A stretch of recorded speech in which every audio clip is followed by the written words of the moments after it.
Bonjour et bienvenue. Aujourd'hui, on va plonger au cœur de l'innovation industrielle moderne en reliant des mondes qu'on n'imagine pas forcément connectés. L'exploitation minière, les matériaux de pointe et les voitures électriques. C'est une histoire fascinante qui se dessine.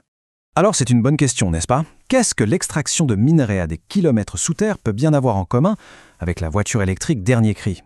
À première vue, pas grand-chose. Et pourtant, la réponse tisse un lien surprenant entre ces deux univers. C'est ça qu'on va explorer. Tout part d'un constat simple, d'un défi énorme. Les grandes industries, les industries lourdes, sont aujourd'hui soumises à une pression immense. Elles doivent devenir plus efficaces, plus sûres et bien sûr plus durables. En gros, c'est innover ou disparaître. On ne peut plus faire comme avant. C'est aussi simple que ça. Que ce soit pour creuser la terre ou pour assembler une voiture, les vieilles méthodes ne sont plus tenables. La pression environnementale et économique est si forte qu'elle oblige ces géants à se réinventer complètement. Bon, face à cette pression, comment on fait ? Une première piste, c'est la technologie. Voyons comment la transformation numérique vient tout changer. Historiquement, une industrie comme l'exploitation minière, c'était l'image même de la force brute. Des machines gigantesques, un travail physique éreintant et souvent des risques très élevés pour les travailleurs. Et aujourd'hui, le changement de paradigme est radical. On est en train de passer de la sueur et de la force physique à l'intelligence, une intelligence qui est pilotée par la donnée. La précision et la stratégie l'emportent désormais sur la seule puissance. La caisse à outils du mineur de 2024, elle a bien changé. Fini la pioche et la dynamite, enfin presque. Maintenant, on y trouve de l'automatisation, de l'intelligence artificielle, des jumeaux numériques et même de la réalité augmentée pour la formation.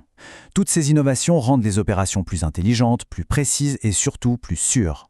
Ça a créé un marché, celui du smart mining, qui pèse déjà plus de 34 milliards de dollars. C'est colossal.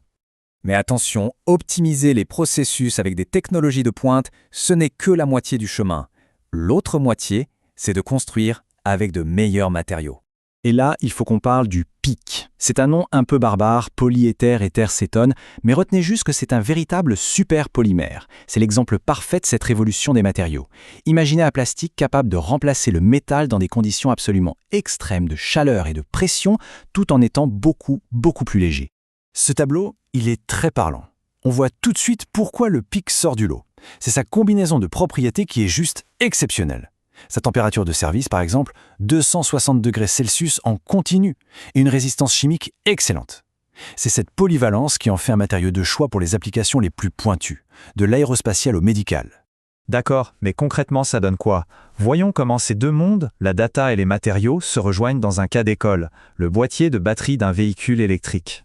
Il faut savoir une chose, dans une voiture électrique, le poids c'est l'ennemi numéro 1 de l'autonomie. Et la batterie c'est lourd, très lourd, entre 20 et 30% du poids total de la voiture. Donc alléger son boîtier, ce n'est pas un détail, c'est absolument crucial pour aller plus loin avec une seule charge. La question se pose alors, pour fabriquer ce boîtier, quel est le meilleur choix d'un point de vue environnemental? L'acier traditionnel, l'aluminium plus léger ou un composite de fibre de verre? Une étude de l'Université du Tennessee a fait le calcul complet de la fabrication du matériau jusqu'à son recyclage. Et les résultats sont assez éclairants. Et voilà le verdict, sans appel, c'est le boîtier en composite de fibre de verre qui a l'impact climatique le plus faible sur toute sa durée de vie. C'est le grand gagnant de ce duel. 13,2%.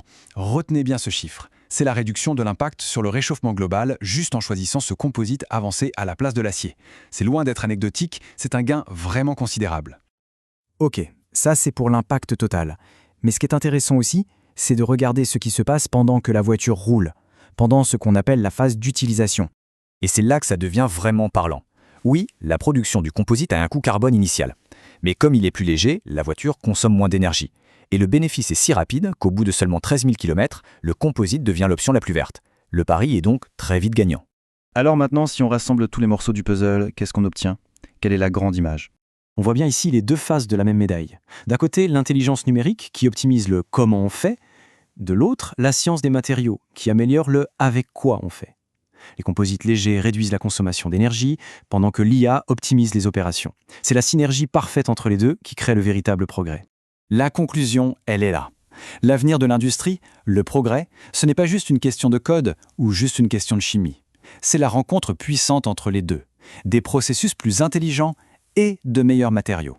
Cette combinaison incroyable est déjà en train de transformer des secteurs entiers comme l'exploitation minière et l'automobile.